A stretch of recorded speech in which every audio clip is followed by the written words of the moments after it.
বাংলাদেশের মুদ্রার সৌন্দর্যের নতুন এক দিগন্ত খুলে দিলেন ঢাকা বিশ্ববিদ্যালয়ের এক শিক্ষার্থী। ফেসবুক থেকে ইনস্টাগ্রাম সব জায়গায় এখন হচ্ছে এক টুকরো কাগজ, কিন্তু সেটা কোনো সাধারণ কাগজ নয়, বরং একটি নতুন ধরনের টাকার ডিজাইন, যা দেখে থমকে গেছেন সাধারণ মানুষ থেকে শুরু করে শিল্পবোদ্ধারাও।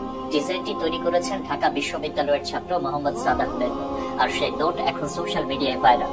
প্রশংসার ঝড় বইছে দেশের নানা প্রান্তে। টাকার ডিজাইন মানে শুধু নান্দনিকতা নয়, এটি একটি দেশের ইতিহাস, ঐতিহ্য, নিরাপত্তা ও জাতীয় গর্বের প্রতিনিধিত্ব। অথচ সেই দায়িত্ব যখন হাতে নেন এক তরুণ শিক্ষার্থী, তখন সেটা শুধু কারিগরি নকশার বিষয় থাকে না, বরং হয়ে ওঠে নতুন প্রজন্মের চিন্তা ভাবনা, রুচি ও সংস্কৃতির বহিঃপ্রকাশ।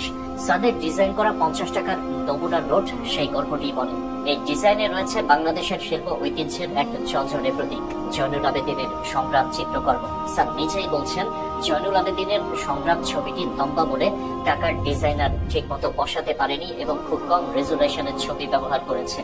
সংগ্রাম ছবিটির মতো লম্বা ছবি কিভাবে ইউরোপীয় স্টাইলে ব্যাংক নোটে ডিজাইন করতে হয় সেটির একটি নমুনা দিলাম। তার এই বক্তব্য শুধু সমালোচনার নয়, বরং দেশের মুদ্রা ব্যবস্থাপনার একটি দীর্ঘদিনের সীমাবদ্ধতাকে কৌশলে ইঙ্গিত করছে। সাদ আহমেদ থেমে যাননি 50 টাকার ডিজাইনে।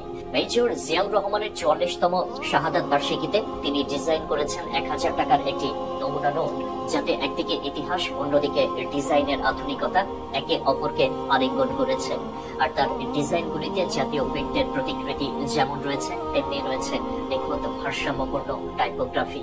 যারা মুদ্রা ডিজাইন সম্পর্কে খানিকটা ধারণা রাখেন তারা জানেন, নোট ডিজাইন মানে শুধু চিত্র ও রঙের কাজ নয়, এর ভেতরে থাকে অত্যন্ত জটিল নিরাপত্তা ফিচার, জলছাপ, মাইক্রো প্রিন্ট, সিকিউরিটি